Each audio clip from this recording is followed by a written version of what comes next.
Digital economy ने बढ़ा विकसित भारत की ओर एक और कदम। देश के विकास में डिजिटल इकोनॉमी एक महत्वपूर्ण कंट्रीब्यूटर बनकर उभरी है।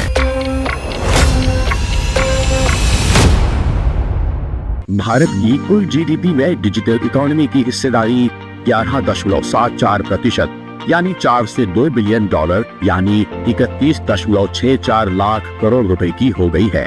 तो rapid adoption of AI, cloud services और ग्लोबल कैपेबिलिटी सेंटर्स यानी GCCs हमारे डिजिटल इकोनॉमी के की ग्रोथ ड्राइवर्स रहे हैं। भारत की डिजिटल अर्थव्यवस्था रिपोर्ट 2024 के अनुसार अर्थव्यवस्थावार डिजिटलीकरण के मामले में भारत दुनिया का तीसरा सबसे बड़ा डिजिटल देश है और व्यक्तिगत उपयोगकर्ताओं के डिजिटलीकरण के स्तर में G20 देशों में 12वें स्थान पर है। आइए डालते हैं एक नजर उन खास बातों पर जिनके कारण भारतीय डिजिटल इकोनॉमी आज बुलंदी के सफर पर है। मोबाइल तक नागरिकों की पहुंच। दुनिया भर में मोबाइल फोन का इस्तेमाल करने वालों की संख्या सिर्फ 8.36 अरब है, जिनमें भारत दूसरे नंबर पर आता है।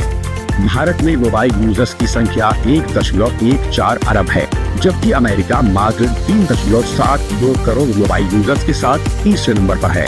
5G development. 5G के शानदार इम्प्लीमेंटेशन के मात्र 2 साल में ही भारत दुनिया भर में 5G स्मार्टफोन्स का दूसरा सबसे बड़ा बाजार बन चुका है। डिजिटल पहचान। 8 जनवरी 2024 तक भारत ने 1.3 अरब नागरिकों को बायोमेट्रिक आईडीज वितरित करने में सफलता प्राप्त की है। डिजिटल भुगतान। वित्त वर्ष 2023-24 में भारत में 1644 अरब डिजिटल लेन देन दर्ज किए गए, जो दुनिया भर में किसी एक देश के लिए सबसे ज्यादा है।